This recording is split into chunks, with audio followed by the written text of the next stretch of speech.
Xo'p, mana shu tartibda trend liniyani ishlatasiz bozorda. Misol ko'rsatamiz. Misol. Xo'p, M30. Trend liniya H4, H1, M30, D1 time frame'da idealni ishlaveradi. Men bularni rasmini tashab qo'ymayman, videoda ko'rib olasiz o'zingiz uchun. Buni o'chirib tashladim men. Xo'p. Siz trend deb olishingiz uchun sizga ikkita minimum va ikkita maksimum kerak. Masalan, eng tepa tochka. Mana o'sha tochka. Qarang qanaqa chiroyli trend. Maksimum, minimum, maksimum. Mana buni olamiz. Olsak bo'lar ekan mana. Mana buni olsak bo'ladi mana. Menimcha 30% ni qoplagan. Istisno tariqasida olamiz. Minimum, maksimum. Minimum, maksimum. Minimum ketdi mana. Trend uje bu yog'iga kichkina trendni o'zgarib ketibdi mana. Xo'p. Bizga qarang, bitta narsa bor-da, qoida emas, narsa bor. Hech qachon siz majbur emassiz. Bozorda yomon trend bo'lsa, mana bunaqa xunuk trend ko'rasizmi mana? Mana bu xunukda.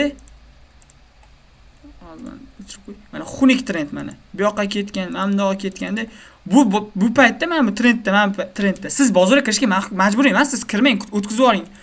Yaxshi moment yo'qmi? Boshqa para qidiring. Yevrodan boshqa paraga ishlang. O'shanda effekt ishlaysiz. Chotga ishlaysiz o'shanda.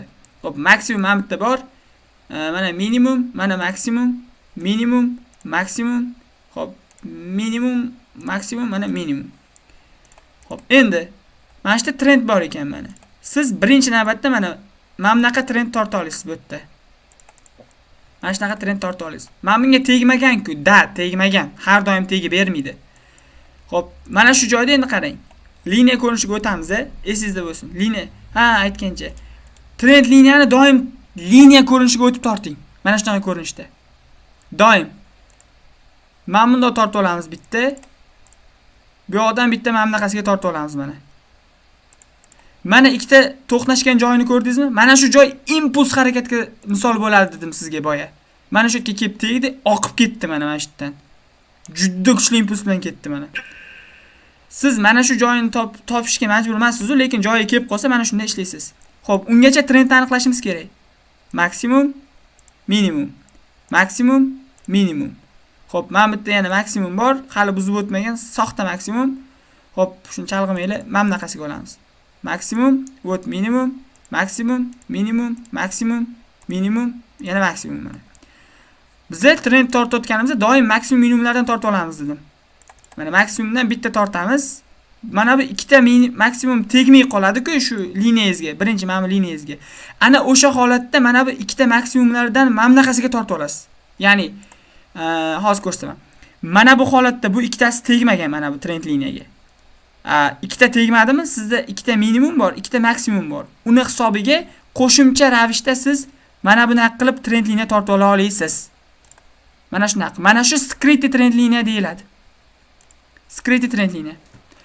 Xo'p, o'sha ikkita joyi to'qnashgan joy impuls harakatga misol bo'la oladi.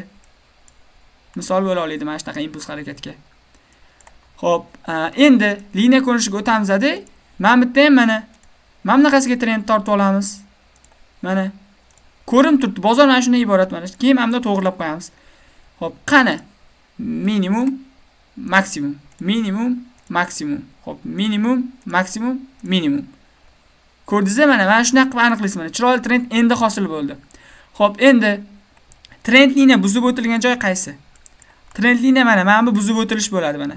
Impuls bilan katta svecha buzib o'tsa, mana bunaqasiga katta svecha buzib o'tsa, qizil svecha qilaysizlarga mana. Qizil svecha mana shunaqa katta buzib o'tilsa, bu ishonchliroq trend liniyani buzib o'tilishi.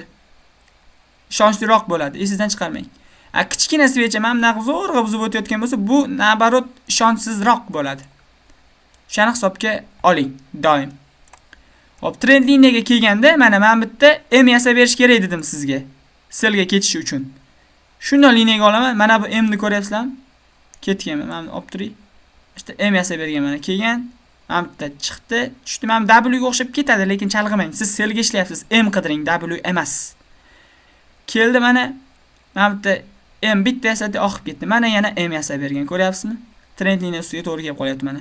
Sel ketyapti sekin. Siz ozgina foydani olsangiz yetadi o'sha vaqtda. Ko'p foyda shart emas sizga. Qaytib kelganda sel kirib olasiz. Xo'p, endi mana yana trend. Xo'p, yana qayta trend bor. Bozorda faqat trend bor-da. Mana bunaqasiga tortib olasiz buni. Bunday tortsangiz, mana bunaqasiga tortsangiz bo'ladi mana. Xo'p. Yorib o'tdi, qaytib liniyaga tegib berishiga retest deyiladi.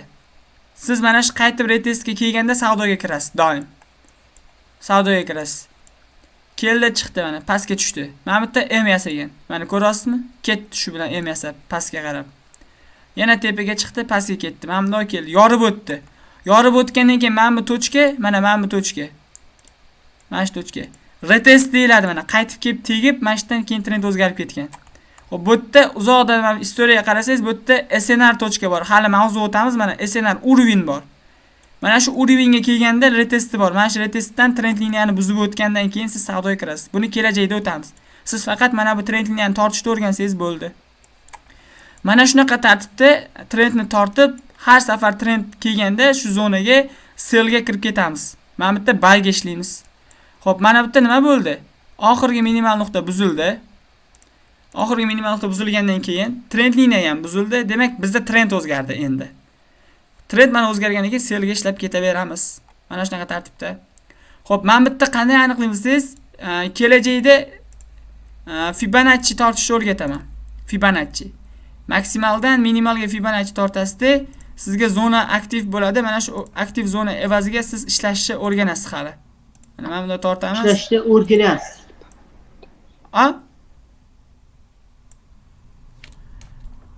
Mana shunaqa tartibda Fibonacci urovень instrumenti deyiladi. Golden zona beraman. Shu zonadan trend liniyaga tegmagan bo'lsa ham, shu yerdan sell ketadi. Bu prosta trend liniya sizga juda katta asos. Mana bu yerda SNR tochkamiz bor mana. Urovень daraja tochka. Bu darajani ham qanday aniqlashni o'rgataman. Asoslaringiz bor. Hali kelajakda o'tamiz. Siz hozir faqat trend liniyani cho'tki tortishni o'rganing. Bu juda katta asos bizga trend liniya. Bozorda. Trenddan tortish bilishingiz uchun birinchi darsga qaytamiz. Undan avvalgi trendni aniqlashni o'rganishingiz kerak. Hammasi bir-biriga bog'liq. Mana shunaqa tartibda trend liniyani ishlatamiz bozorda. Aksar holda. Aka, siz Fibonacci bilan ishlamaysiz-a? Fibonacci bilan ishlayman. OT va POI nuqtalari bor, Fibonacci golden zonalari bor. O'shalarni sizlarga beraman. O'sha Fibonacci bilan sizlar ham ishlaysizlar. SK bir balo degan sistemalar bor bilsanglar Fibonacci'ni. Ularni ham o'rgatib qo'yaveraman. To sizga u juda muhim emas. Bizga OTA optimal trade entry, trade qilish uchun optimal nuqta degan joyi bor. O'shani o'rgataman. Shuni o'zi e'tiborda sizlarga. Hozircha ortiqcha savol bermasdan faqatgina berilgan vazifani qiling. Oldinga chiqib ketmang. Nimalarnidir qilmang. Men kimdandir o'rgangan bo'lsangiz, uni bilimini hurmat qilaman, lekin meni sistemamga ularnikini aralashtirmang, iltimos. Men vaqtda boshqacha sistemada ishlayman. O'shani uchun siz qilingan vazifani ko'proq qiling. Men mana shu mashqlarni, klassikani 3000 ta, 4000 ta qilardim har bittasini. Payti kelganda-da. U yog'i o'zingizlarga havola. Qancha ko'p qilsangiz, ichidan sekret nuqtani shuncha ko'p topasiz. Sekret nuqtani qanday topasiz? Keyingi darsga menga qanaqadir savol topa olsangiz, mana shu mana bitta mana bunaqani aytmagandingiz, nima qilish kerak deb topa olsangiz, siz mana shu holatda ishlay olasiz. Ya'ni siz o'zingizda ishlayapsiz ekan. Bu degani savol topishga yig'ib keling demoqchi emasman. Savol qachon tug'iladi? Praktika qilsangiz tug'iladi. Qilaverasiz, g'alati joylar paydo bo'lib qoladi. O'sha paytda nima qilish kerak? Savdoga kirmaslik jarayonlari paydo bo'lib qoladi. O'sha yerda nima qilish kerak?